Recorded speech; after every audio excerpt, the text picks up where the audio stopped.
Hello students, स्वागत है आप सभी का आज के इस एक्सेल सीरीज के वीडियो में। आज के इस वीडियो में हम लोग बात करने वाले हैं एक्सेल में लॉजिकल फंक्शंस के बारे में। तो चलिए फटाफट से शुरू करते हैं आज के इस वीडियो को। तो आज का हमारा टॉपिक है लॉजिकल फंक्शंस। देखिए, जो लॉजिकल फंक्शंस होते हैं इनका इस्तेमाल क्या होता है जब बात आती है हमें एक से ज़्यादा कंडीशंस को कंबाइन करने की। ठीक है ना। लॉजिकल फंक्शंस का इस्तेमाल हम उस स्टेज पर करते हैं जहां पर हमें ऐसी ज़रूरत पड़ती है कि हमें मल्टीपल कंडीशंस को कंबाइन करके किसी एक रिजल्ट पे जाना है, किसी एक रिजल्ट पे हमें इसका रिजल्ट निकालना है। तो उस जगह पे हम लोग लॉजिकल फंक्शंस को इस्तेमाल करते हैं। ठीक है। इसमें हमारे पास तीन फंक्शंस होते हैं। एक आपका एंड, दूसरा होता है आपका और तीसरा जो फंक्शन है वो है नॉट। ये तीन फंक्शन जो है ये आपके लॉजिकल में आते हैं।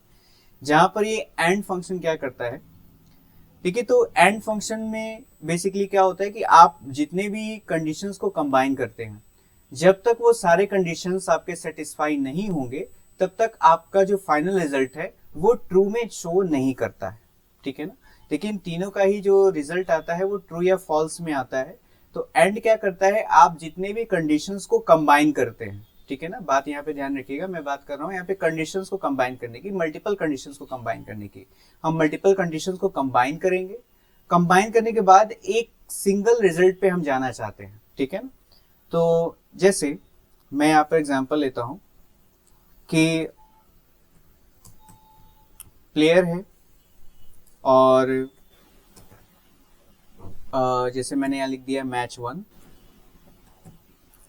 मैच 2 और एक मैं लिख देता हूँ मैच 3। ठीक है। और प्लेयर है यहाँ पर ए बी सी, यहाँ पे तीन प्लेयर्स हैं मेरे पास। अब यहाँ पर एक प्लेयर मैच 1 जीता है, मैच 2 जीता है, मैच 3 नहीं जीता है। ठीक है। बी जो है मैच 1 जीता है और मैच 3 नहीं जीता है। और सी जो है, सी ने तीनों ही मैचेस को जीत लिया है। ठीक है। तो यहाँ पर मैं एक विनर निकालना चाहता हूँ। ठीक है ना। मैं यहाँ पर एक विनर निकालना चाहता हूँ जहां पर हम ये जानेंगे कि विनर वही प्लेयर होगा जो प्लेयर इन तीनों मैचेस को जीत चुका है। ठीक है ना। मैंने क्या बोला कि यहाँ पर विनर वो प्लेयर होगा जो प्लेयर इन तीनों मैचेस को जीत चुका है। ठीक है ना। तो ऐसे कंडीशन में हम लोग एंड का इस्तेमाल करेंगे। ठीक है ना। तो मैं यहाँ पर एंड लिखता हूं, एंड एक पैरेंथेसिस का सिंबल लगाएंगे। उसके बाद यहां पर मैं देता हूं, देखिए यहाँ पे आपको कंडीशन में देना है ना लॉजिकल 1। तो लॉजिकल 1 मतलब कंडीशन 1। तो मैंने ये दे दिया C8। C8 की वैल्यू क्या होनी चाहिए, यस होनी चाहिए। ठीक है, कॉमा। उसके बाद हमारे पास D8 है, तो D8 की भी वैल्यू क्या होनी चाहिए, यस होनी चाहिए, कॉमा। और D3 यानी कि E3 की वैल्यू क्या होनी चाहिए हमारे पास, E8 है, सॉरी, E8 इक्वल्स यस। तो यहां पर हमने क्या दे दिया कि यहां पर जब तक C8, D8 और E8 की वैल्यू जब तक यस नहीं होगी आपका आंसर जो है वो ट्रू में शो नहीं होगा। ठीक है। तो मैं यहां पर अगर एंटर प्रेस करूंगा तो इसका रिजल्ट आएगा फॉल्स। क्यों? क्योंकि मैंने क्या बताया कि एंड के केस में क्या होता है कि आपके द्वारा दिए गए सारे कंडीशंस जब तक सेटिस्फाई नहीं होंगे इसका जो फाइनल रिजल्ट है वो ट्रू में शो नहीं होगा। ठीक है। तो यहाँ पर आप देख सकते हो फॉल्स आ रहा है। वही सेम अगर मैं इसमें अप्लाई करता हूं, C9 is equal to yes, comma, D9 is equal to yes, comma, E9 is equal to yes. ठीक है। मैं सेम फॉर्मूला अगर इसमें अप्लाई करता हूं और इंटर प्रेस करता हूं तो आप देखोगे यहाँ पर इसका भी रिजल्ट फॉल्स आएगा। क्यों? क्योंकि यहाँ पर एक हमारा जो है मैच हारा हुआ है, यहाँ पे दो मैचेस वो हारा हुआ है। ठीक है ना। अब मैं यहाँ पे तीसरे प्लेयर के लिए लेता हूं, अगर वही सेम कंडीशन मैं सेम फॉर्मूला अगर दूसरे में पेस्ट कर दूं अगर, तो आप देखोगे कि इसका रिजल्ट जो है ट्रू आ रहा है। क्यों?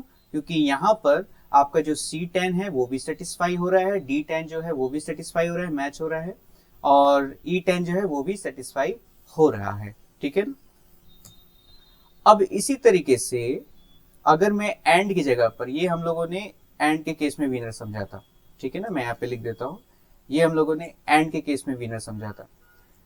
अभी अगर हम लोग क्या जानना चाहते हैं, अभी अगर मैं इसी सेम फॉर्मूले को और से लिखूंगा तो क्या होगा वो आप देख लीजिए। देखिए एंड क्या कहता था कि जब तक आपके दिए गए सारे कंडीशन, सारे लॉजिकल टेस्ट जब तक ट्रू में नहीं आएंगे, इसका फाइनल रिजल्ट भी आपको ट्रू में शो नहीं करेगा। ठीक है, तो और क्या करता है अभी, तो और के केस में ये होता है कि आपके दिए गए सारे लॉजिकल टेस्ट में से अगर एक भी टेस्ट ट्रू हो जाता है, एक भी कंडीशन अगर आपका ट्रू हो जाता है, तो आपका फाइनल रिजल्ट ट्रू में शो करेगा। ठीक है ना, लाइक मैं यहाँ पे उसी सेम फॉर्मूला को बस एंड की जगह पे मैं और कर देता हूँ। और करने के बाद यहाँ पर मैं लिख लेता हूँ C8 की वैल्यू यस होनी चाहिए, कॉमा D8 की वैल्यू यस होनी चाहिए, कॉमा और E8 की भी वैल्यू हमारे पास यस होनी चाहिए। ठीक है ना, तो यहाँ पर क्या है कि इन तीनों में से अगर एक सेल में भी अगर यस है, ठीक है ना, तो आपका फाइनल रिजल्ट ट्रू में शो होगा। तो एंड के केस में क्या शो हो रहा था, फॉल्स शो हो रहा था। तो अब आप देखोगे जो और के केस में है, ये आपको क्या शो करेगा, ये आपको ट्रू शो करेगा। क्यों, क्योंकि यहाँ पर आपके पास दो दो यस है, हमने तो बात एक ही कही थी, यहाँ पे दो दो यस है। ठीक है ना, अब यही सेम फॉर्मूला अगर मैं इन तीनों में कॉपी कर देता हूं तो आप देखोगे कि तीनों में ट्रू आएगा। क्यों, क्योंकि यहाँ पर एटलीस्ट एक यस है और यहाँ पे तो तीनों ही यस है। ठीक है ना, अगर यहाँ पर तीनों ही नो मैं कर देता हूँ एक में, तो आप देखोगे कि एक का कंडीशन हमारे पास ये फॉल्स में शो हो जाएगा। ठीक है ना, ये बात हुई और की। नॉट क्या करता है अभी, तो नॉट बेसिकली क्या करता है, ये आपके ट्रू को फॉल्स में और फॉल्स को ट्रू में शो करता है। ठीक है ना, जैसे ये जस्ट अपोजिट शो करता है। आप मैं आपको दिखा दूं, यहाँ पर अगर मैं नॉट के हिसाब से दिखा दूं तो ये ट्रू को फॉल्स और फॉल्स को ट्रू शो करता है। लाइक जैसे मैंने लिख दिया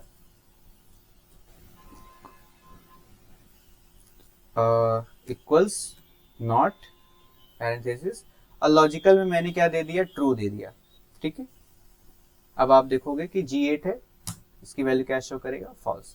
अब वही सेम मैं अगर कॉपी कर दूं तो जो ट्रू होगा उसको फॉल्स, फॉल्स को ट्रू, ये अपोजिट बस उसका शो कर देता है। ठीक है ना, नॉट का सिंपल सा कॉन्सेप्ट है। अब अगर बात करें तो इसी में आपके पास एक और फंक्शन निकल करके आता है, इफ फंक्शन। ठीक है, जो एक्सेल का बहुत ही ज्यादा यूज होने वाला और सबसे इंपॉर्टेंट फंक्शन है इफ फंक्शन। इफ फंक्शन क्या करता है, मैं यहाँ पे लिख देता हूँ, इफ फंक्शन ये बेसिकली आपके कंडीशन को चेक करता है। ठीक है ना, हम लोग क्या करते हैं ना, इसके सिंटैक्स अगर आप समझिए तो हम लोग सबसे पहले ना एक कंडीशन देते हैं। ठीक है ना, जो लॉजिकल कंडीशन भी हो सकता है, एक यहाँ पे हम लोग कंडीशन देते हैं। अब ये कंडीशन अगर ट्रू होगा तो आप क्या करवाना चाहते हो, अगर ये कंडीशन फॉल्स होगा तो आप क्या करवाना चाहते हो, ये हम लोग बताते हैं। तो कॉमा देंगे यहाँ पर, उसके बाद हम लोग बताते हैं वैल्यू इफ ट्रू। ठीक है ना, कि अगर ये कंडीशन ट्रू होता है तो क्या काम होगा या क्या वैल्यू पुट होगी। ठीक है, कॉमा, उसके बाद हम लोग देते हैं वैल्यू इफ फॉल्स। ठीक है, कि अगर ये कंडीशन, आपने ये जो कंडीशन डिफाइन किया है, अगर ये कंडीशन फॉल्स निकलती है तो क्या हो। चलिए समझते हैं एक एग्जांपल से। जैसे मैंने यहाँ पे लिखा स्टूडेंट नेम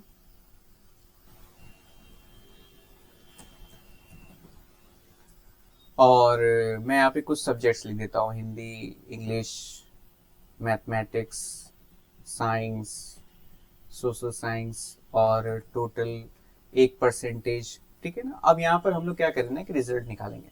ठीक है ना, इससे पहले हम लोगों ने रिजल्ट तो निकाला था, लेकिन यहाँ पे हम लोगों ने यहाँ से लेकर के सिर्फ और सिर्फ यहीं तक का काम किया था। ठीक है, आज हम लोग क्या करेंगे, यहाँ पे रिजल्ट भी निकालेंगे। रिजल्ट कैसे निकालेंगे, तो जैसे मैं यहाँ पर एक स्टूडेंट 1 में लिख देता हूँ, स्टूडेंट 1। ठीक है, स्टूडेंट है, इसका कुछ मार्क्स है।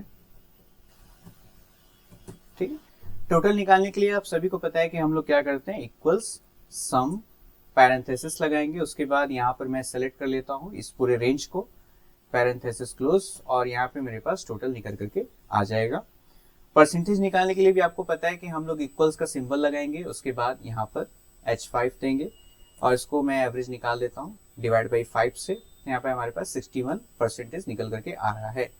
अब बात आती है रिजल्ट निकालने के लिए। तो आपको पता है कि रिजल्ट निकालने के लिए ऐसे कुछ कंडीशन होता है, आप कंडीशन को ये मान सकते हो। जैसे कोई स्टूडेंट पास कब होता है, जब उसका percentage, total number of percentage जो है 33 या उससे अबव होगा तो वो पास होगा, अदरवाइज वो फेल होगा।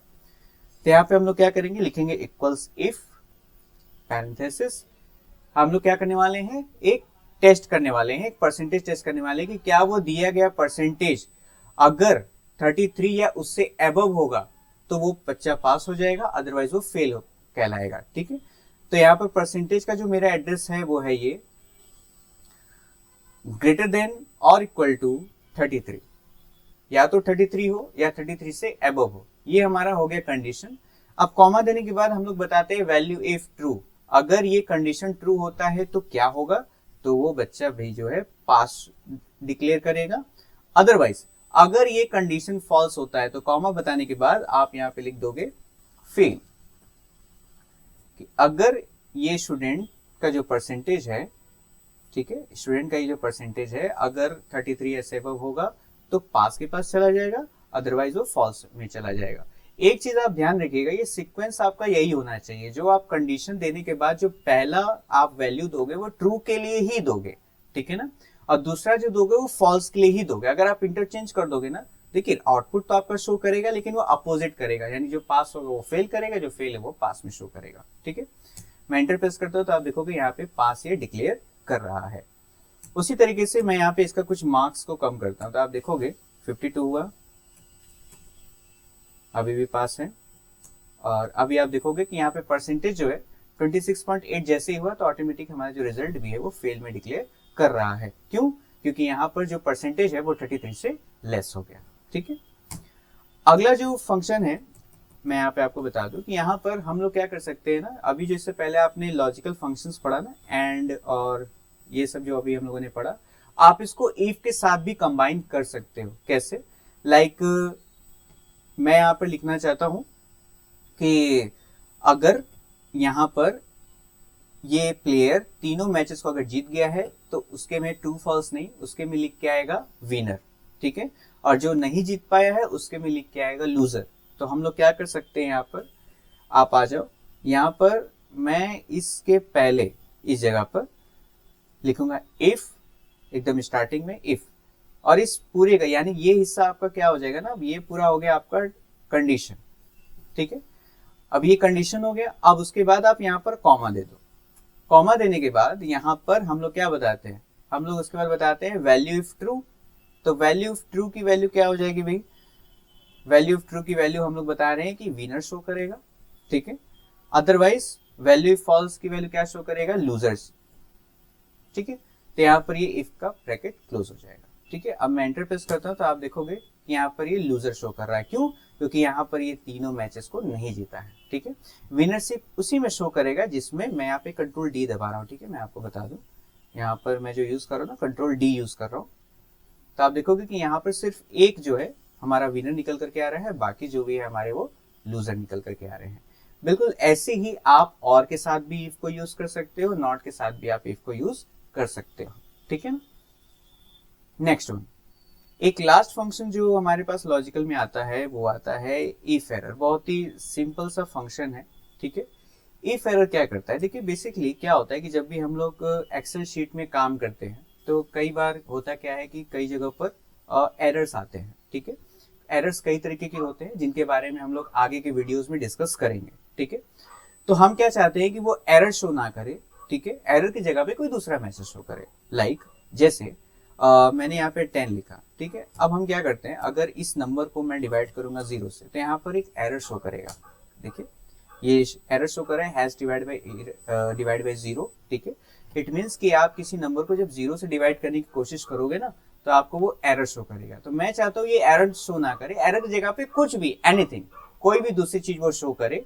तो उस केस में हम लोग क्या करेंगे, यहाँ पर हम लोग यूज करेंगे is equal to if error, bracket लगाएंगे, उसके बाद वैल्यू आपको बतानी है। भाई वैल्यू है क्या कि मेरे पास ये, और अगर एरर पाया जाता है, ठीक है, और तो मैं लिख देता हूं यहाँ पर कि भाई सिंपल सा बस लिख देगा एरर। तो आप देखोगे जैसे मैं एंटर प्रेस करता हूँ क्या दिखा रहा है, एरर दिखा रहा है। ठीक है ना, यानी जब भी यहाँ पर कोई भी एरर होगा, ठीक है ना, सपोज दैट अभी देखिए यहाँ पे 0 आ रहा है, अभी मैं क्या करता हूँ यहाँ पे लिखता हूँ is equal to this by 0। आप देखोगे कि जैसे ही मैं एंटर प्रेस करूंगा तो यहाँ पर आपको एरर शो करेगा। एक्चुअल में हुआ क्या, वो एक एरर है लेकिन एरर की जगह पर आप जब कोई मैसेज शो कराना चाहते हो तो वहां पे हम लोग इफ एरर का इस्तेमाल करते हैं। इफ एरर की मदद से कोई एरर की जगह पर आप कोई एरर मैसेज दिखा सकते हो या कुछ भी कर सकते हो, ठीक है ना। बस वो एरर शो नहीं करेगा, एरर की जगह पे आप जो भी कोई मैसेज दिखा दो, कुछ भी कर दो, ठीक है ना। ये चीजें होती हैं। तो ये था आज के बारे में, आज के लॉजिकल फंक्शंस के बारे में। आई होप कि ये वीडियो आपको पसंद आया हो। अगर ये वीडियो आपको पसंद आया है तो वीडियो को लाइक जरूर करिएगा। अगर आप चैनल पर नए हैं तो चैनल को सब्सक्राइब जरूर करिएगा। तब तक के लिए जय हिंद।